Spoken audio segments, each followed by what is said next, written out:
않길 바란다고 꼬집었습니다. 아직 당의 공식 입장이나 논평은 나오지 않았습니다만 일단 당내에선 1심 판결을 완전히 뒤집은 2심 무죄 판결에 안도하는 모습입니다. 개별 의원들의 SNS에 반응이 올라오고 있는데요. 김병주 최고위원은 정의와 진실의 승리라고 환영하면서 검찰의 부당한 기소와 정치 음모에 대한 명백한 반박이라고 밝혔고, 전현희 최고위원은 정치검찰 사망선고의 날이라며 여당을 향해서도 이 대표의 막말을 퍼부은 데 대해 사죄하라고 요구했습니다.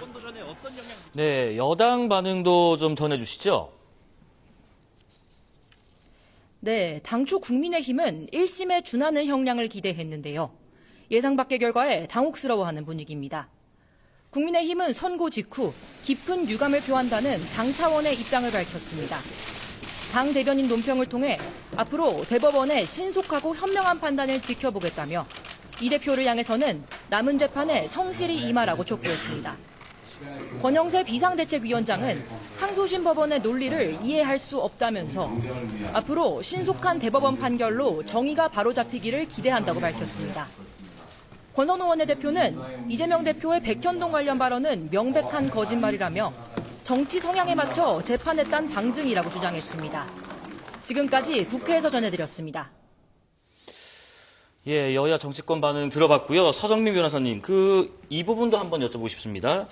고 김문기 처장 관련해서요, 검찰의 공소장 변경, 이것도 좀 이슈가 됐었는데, 오늘 법원에서는, 공소장 변경으로 원심 판결을 유지하기가 어렵다, 불가하다, 이런 입장을 내기도 했습니다. 이 공소장 변경에 대한 이슈도 좀 서서히 설명 좀 부탁드리겠습니다. 네, 일단 2심에서 이제 검찰 측에 법원에서 요구를 했던 것이 바로 공소장 변경입니다. 그 이유를 간단하게 들어보자면, 결국에는 이제 공소장에 적혀 있는 이재명 대표의 그 김문기 씨와 관련된 각 발언들이 실제로 이 공소 사실과 어떻게 연결되는 것인지, 이 각 발언 모두가 다 허위 사실에 해당한다라는 것인지, 혹은 전체적인 취지가 허위 사실에 해당한다는 것인지, 혹은 공소 사실이 각각 해당한다 하더라도 어떻게 연결되는 것인지, 여기에 대해서 불명확하다. 따라서 공소장을 조금 변경해야 된다라는 입장을 이제 법원에서 밝힌 바가 있습니다.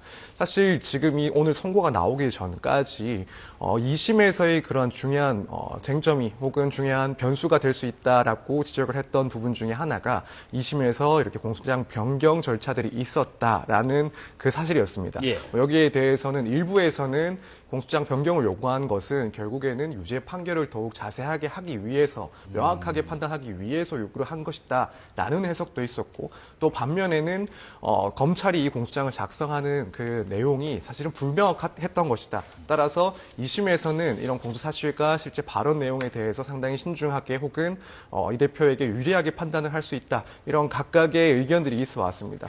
결과적으로 이제 오늘 법원에서의 그 판단 내용을 비추어 봤을 때 검찰에서 이 이재명 대표에 대한 각 발언들을 결국에는 공소사실과 연결을 지을 때 그 연결점들이 상당히 조금 부족한 것 아니었나. 법원에서는 이러한 공소장 변경을 요구한 것 역시 결국에는 이 범죄 사실에 대해서 충분하게 명확하게 판단이 되지 않는다라는 취지로 그런 요청을 했던 것 아닌가라고 일단 해석을 해볼 수가 있을 것 같습니다. 네네.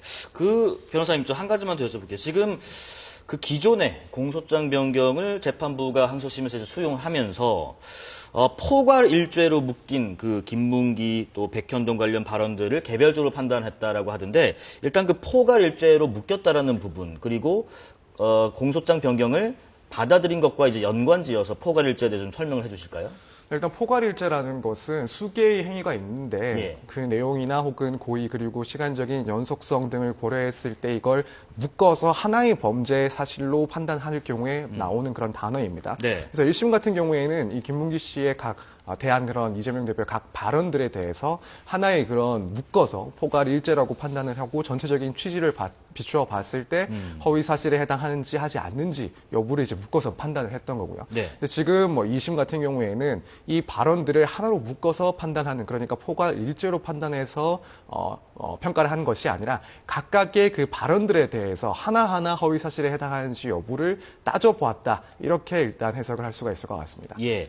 자, 홍 의원님 의견 좀 들어보겠습니다. 공소장 변경이 어떤 2심 재판부의 판단에 영향을 미쳤다. 있다고 보시는지, 그렇다면 어떤 부분에서 그렇다고 생각하시는지 좀 들어보겠습니다. 예, 당연히 결론적으로 이제 공소장 변경에 영향을 미쳤다고 볼 수가 있죠. 특히 김문기 전 처장을 이제 아느냐 모르냐 이런 어떤 부분이 항소심에서 당시 어떤 발언들이 좀 애매함이 있기 때문에 좀 더 명확하게 좀 하라는 어떤 공소장 변경을 했기 때문에 예. 결론적으로 이제 이 부분이 결국은 애초에 이제 김문기 전 처장 모른다 인식의 문제가 무죄된 것도 이제 그렇지만 특히 이 골프를 치지 않았다 뭐 이 문제가 또 허위사실 공표로 된 이 문제까지도 이제 같이 이제 허위사실 공표 아니라고 하는 게 아마 공소장 변경하고 직접적인 관계가 있는 것 같습니다. 그런데 저는 도저히 좀 이 공소장 변경과 또 관계 없는 부분도 이 백현동 부분이 있거든요. 예. 그렇기 때문에 공소장 변경 전체를 또 그 허위사실 공표 현재 그 항소심에서 무죄로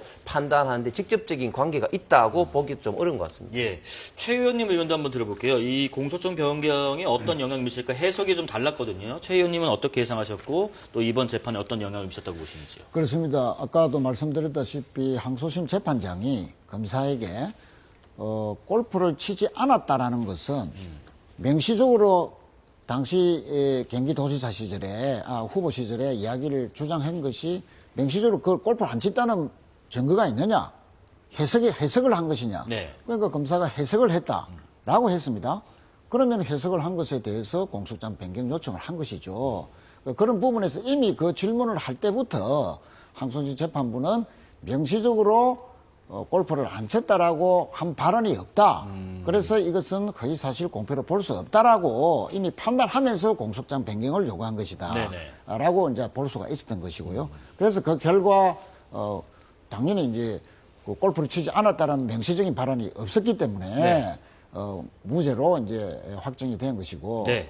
또 백현동과 관련해서는 이렇습니다. 백현동과 관련된 검찰의 공소장에 보면은 이 국정감사장에서 당시 경기도지사인 이재명 도지사가 그 의원들의 질문에 국토부의 협박과 관련된 발언이 1366자였는데 예. 검찰의 공소장에는 366자, 즉 100% 중에서 25% 정도만 축약해서 협박이라는 단어가 마치 강조가 되고 허위 사실인 것처럼 하기 위해서 이렇게 축약했다라고 이제 돼 있거든요. 그러나 실제 그 경기도지사로서의 국정감사장에서 한 발언의 전체 그걸 다 읽어보면은 국토부가 공문을 보내고 식품연구원 부지 등 공공용지에 대해서 종상향을 해서 개발을 하도록 해라. 즉 아파트를 지어라라고 이제 그렇게 한 것에 대해서 나는 그렇게 하지 못한다. 예. 그 국가균형발전법상의 법률에 따르면은 정부가 어떤 도시 계획을 하는 필요에 따르면은 계획을 세우면은 지자체는 그것을 따라줘야 된다라는 조항 때문에 할 수 없이 하지만 그러나 해야 된다라고 돼 있지 전체를 다 해주라는 말은 아니니까 나는 부분적으로 그럼 허가해 주겠다라고 했고 또 기자회견을 통해서 국토부의 그런 말을 우리는 반박한다. 또 왜 그렇게 귀한 땅에 아파트만 짓느냐. 그래서 나중에 이제 그 국토부하고 여러 가지 하다가 그러면 R&D와 관련된 그 성남시가 유리하게 공공의 관점에서 유리한 것까지 따내는 뭐 이런 그 관련의 그 부분을 쭉 나열해서 1366자로 설명을 합니다. 협박이 중요한 것이 아니고 네네. 왜 자신이 부당하게 생각했음에도 불구하고 할 수 없이 법률에 따라서 그렇게 했느냐. 그러나 자신은 성남을 위해서 이렇게 했다. 쭉 설명을 한 1366자 전체를 보면은 협박이 부각되는 게 아니거든요. 그러나 검찰의 공소장은 마치 협박이라는 것이 알겠습니다. 용어가 허위 사실에 유당된다 해서 좀 과장된 그 공소장 공소장이다. 변경은 아니잖아요. 아니 그러니까. 예, 예. 아니, 그래서 이제 결론이 중요한 거죠. 그래서 네. 고등부원은 다소 네. 거친 표현이 있었습니다만은 그러나 이것이 허위 사실로 볼 수는 없다라는 네, 그런 취지로 이제 알겠습니다. 무죄로 내린 것이죠. 그 국토부 관련된 얘기는 잠시 후에 또 홍 의원님 의견도 들어보고요. 저희가 과거 발언도 다시 한번 들어볼 거고요. 조금 전에 국민의힘 권성동 원내대표가 2심 무죄 판결에 대한 입장을 또 냈습니다. 한번 듣고 또 말씀 이어가겠습니다. 1심에서 유죄를 나온 사안을 갖고 항소심에서 무죄를 선고했습니다.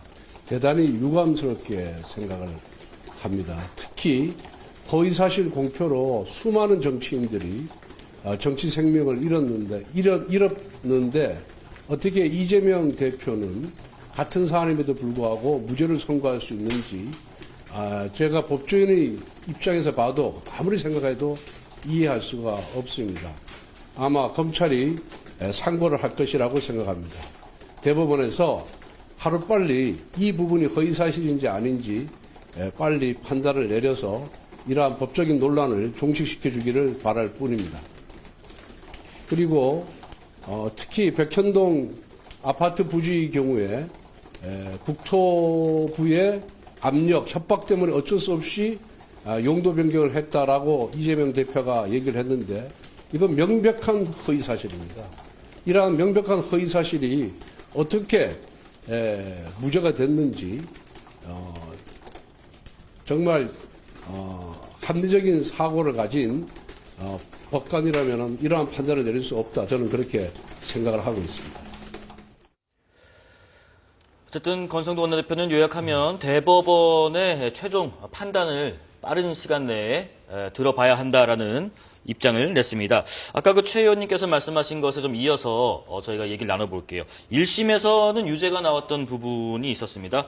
경기도 국정감사에서 이재명 대표가 했던 발언입니다. 이것도 잠깐 듣고 계속 이야기 이어가겠습니다. 국토부 장관이 도시관리계획 이거 변경 요구하면은 지방자치단체장은 반영해야 된다. 의무조항을 만들어놨습니다. 이걸 가지고 만약에 안 해주면 직무유기 뭐 이런 걸 문제 삼겠다고 협박을 해서. 자, 자막이 가려졌는데 하여튼 이걸 가지고 만약에 안 해주면 직무유기 이런 걸 문제 삼겠다고 협박을 해서라는 등의 당시 이재명 경기도지사의 발언이었는데 서정민 변호사님. 이 부분에서 지금 1심에서는 유죄였는데 지금 항소심에서는 그런 판단을 했죠. 일단 백현동 발언은 국토부 요구에 따라서 변경했다라는 해석이 가능하다라는 부분이 있고요. 그래서 이 발언이 허위 사실 공표로 처벌하는 것은 불가하다 이런 입장이었는데 1심과는 다릅니다. 네, 그렇습니다. 이제 1심과 2심에서 결국 이제 이재명 대표의 그 발언을 사실에 대한 발언으로 봐야 할지 혹은 의견에 가까운 발언으로 봐야 될지 이 평가가 서로 달랐던 것 같습니다. 네. 일단 1심 같은 경우에는 이 부분, 그러니까 국토부에 협박이 있었다라는 그 진술을 결국 사실에 대한 발언이라고 보고 그것이 사실이 아니다라는 판단을 했었습니다. 예. 그래서 당시에 이제 용도 변경과 관련해서 성남시가 자체적으로 검토를 해서 내린 결론이고 관계자들의 진술들을 들어봤을 때 국토부의 협박 같은 것들은 없었다. 따라서 허위 사실에 해당한다라는 판단을 했던 겁니다. 예. 하지만 이제 2심 같은 경우에는 결국 사실에 대한 표현이라기보다는 이재명 대표의 의견에 가깝다라는 판단을 내린 것으로 보입니다. 따라서 당시에 실제 국토부에서 몇 차례 공문을 보낸 사실이 있고 여기에 대해서 이재명 대표는 압박감을 느낄 가능성이 분명히 있었다. 그러한 그 의견을 결국에는 정책 의견을 표명한 수준으로 봐야 되기 때문에 여기에 대해서는 그런 허위 사실에 해당한다고 볼 수가 없어서 결국에는 무죄를 선고했다. 이렇게 해석이 될 수 있을 것 같습니다. 예.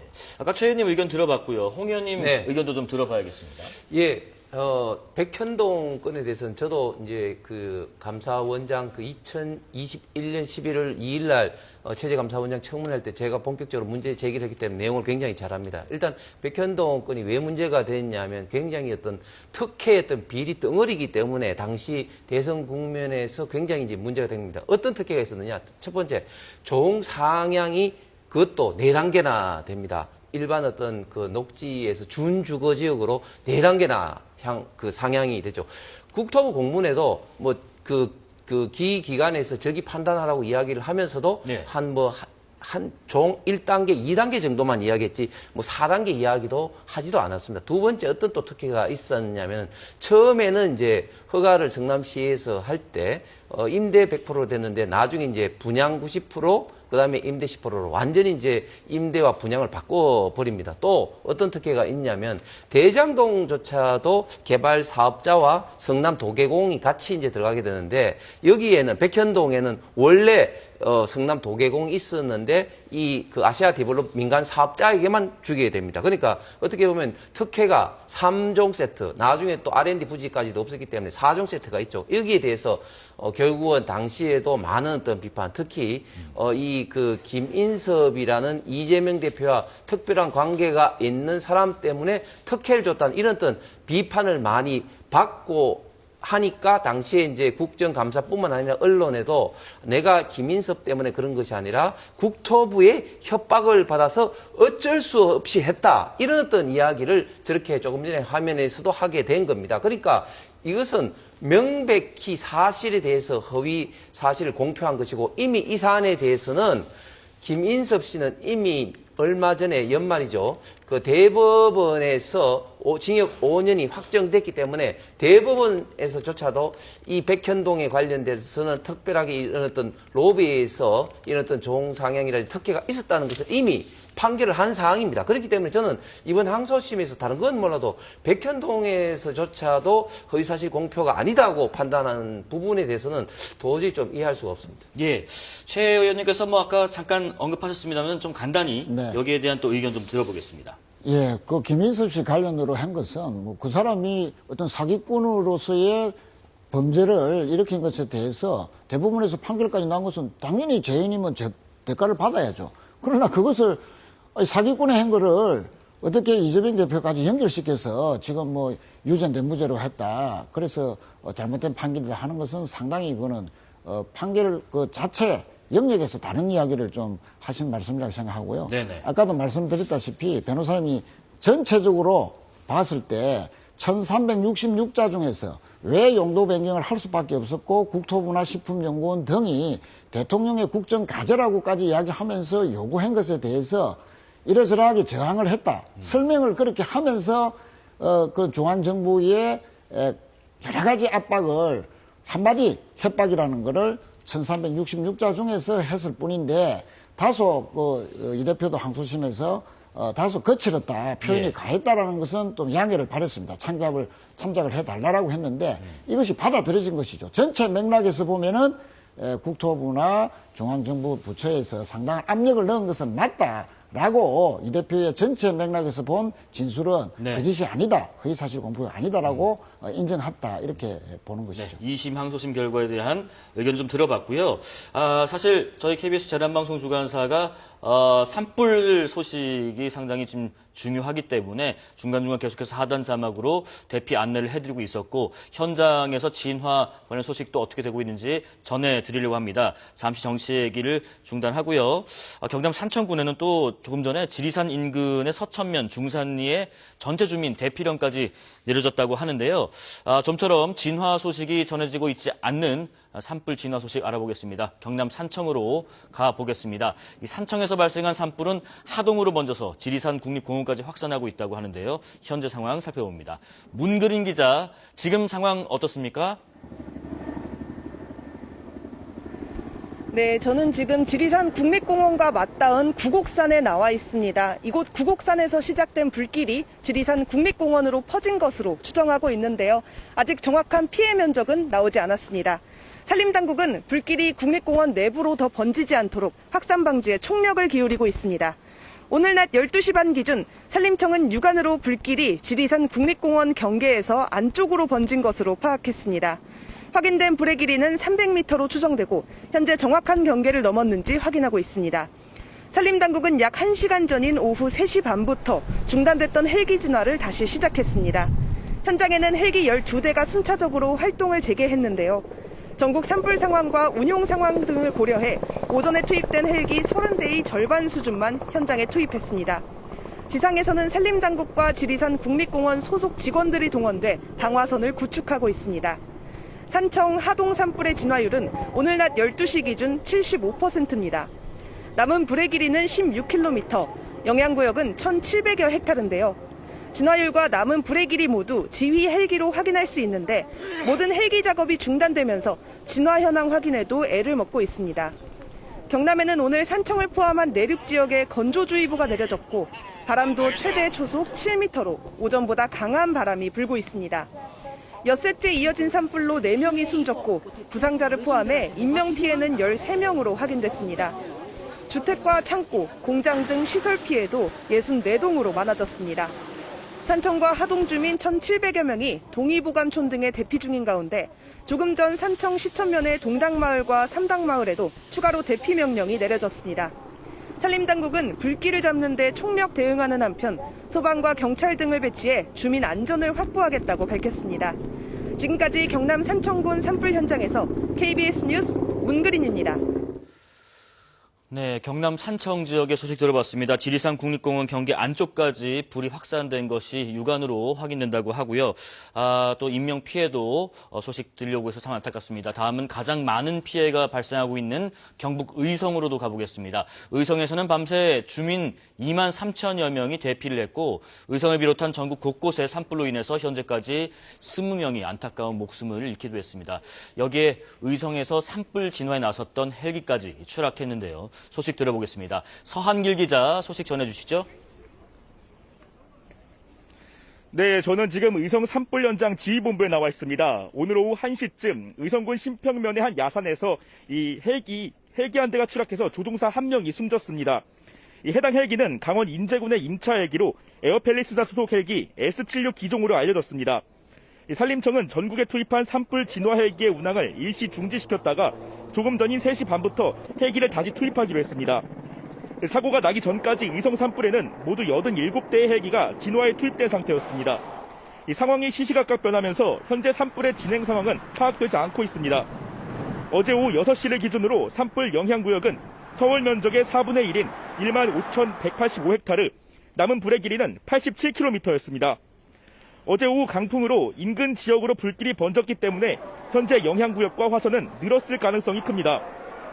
의성군은 헬기 운행 중단으로 사곡면 신감리에서 의성읍 방향으로 산불이 급속히 진행 중이라며 오후 3시쯤 주민들에게 긴급 대피령을 내렸습니다. 의성에 이어 안동과 청송, 영양, 영덕, 울진까지 번진 산불에 해당 지역 2만 3천여 명의 주민들이 대피했습니다. 인명피해도 잇따르고 있습니다. 오늘 오전 안동 임하면의 불에 탄 주택에서 80대 남성이 숨진 채 발견됐습니다. 각 지자체의 집계를 종합하면 영덕에서 7명, 영양 6명, 안동 3명, 청송 3명 주민이 숨졌고 헬기 조종사 1명을 포함해 의성 산불 사망자는 지금까지 20명으로 파악됩니다. 또 의성과 안동 두 곳에서만 주택과 공장 등 건물 257개소가 소실된 것으로 집계됐습니다. 경상북도교육청은 산불에 따른 피해 예방을 위해 104개 유치원과 초중고등학교, 특수학교의 휴업을 결정했습니다. 지금까지 의성 산불 현장 지휘본부에서 KBS 뉴스 서한길입니다. 네, 산불 진화 현장 소식 저희가 또 알아봤고요. 계속해서 정치권 얘기 나눈 뒤에 또다시 실시간 속보 또 전해드릴 수 있도록 하겠습니다. 지금 민주당의 이재명 대표는 2심 선고 결과를 받은 이후에 별도의 지도부 회의 없이 경북에 있는 산불 현장을 방문할 예정이라고 하는데 이재명 대표가 2심 선고 이후에 법원에서 나온 직후 했던 발언 다시 한번 듣고 이야기 이어가 보겠습니다. 진실과 정의에 기반해서 제대로 된 판결을 해주신 재판부에 먼저 감사드립니다. 한편으로 이 당연한 일들을 이끌어내는데 이 많은 에너지가 사용되고 국가 역량이 소진된 것에 대해서 참으로 황당하다는 생각이 듭니다. 이 검찰이 또 이 정권이 이재명을 잡기 위해서 증거를 조작하고 사건을 조작하느라 썼던 그 역량을 우리 산불 예방이나 아니면 우리 국민들의 삶을 개선하는 데 썼더라면 얼마나 좋은 세상이 됐겠습니까? 지금 이 순간에도 이 많은 사람들이 이 일에 관심을 가지고 이렇게 모여 있는데 사실 이 순간에도 어딘가에 산불은 번져가고 누군가는 죽어가고 경제는 망가지고 있지 않습니까? 이제 검찰도 자신들의 행위를 좀 되돌아보고 더 이상 이런 국력 낭비하지 않기를 바랍니다. 사필 기정 아니겠습니까? 자, 이재명 대표 입장 다시 한번 들어봤고요. 서정민 변호사님, 일단 지금 1심에서의 결과 또 항소심에서의 결과가 서로 상이한 부분이 꽤 있고요. 아직 뭐 검찰 측의 입장이 나오진 않았습니다만 만약에 대법원까지 간다면 1심과 2심의 결과를 바탕으로 대법원에서는 어떤 부분을 좀 다투어 볼 수 있을지 그 쟁점 내용들 예상 가능하신 부분이 있다면 좀 설명 부탁드릴게요. 네, 일단 만약에 이제 상고심이 계속되게 된다라고 한다면 결국 이제 상고심 그러니까 대법원 같은 경우에는 사실심이 아니라 법률심, 그러니까 법리적인 그런 문제점들이 있는지 여부를 판단하는 단계라서 이 점을 들여다볼 겁니다. 네.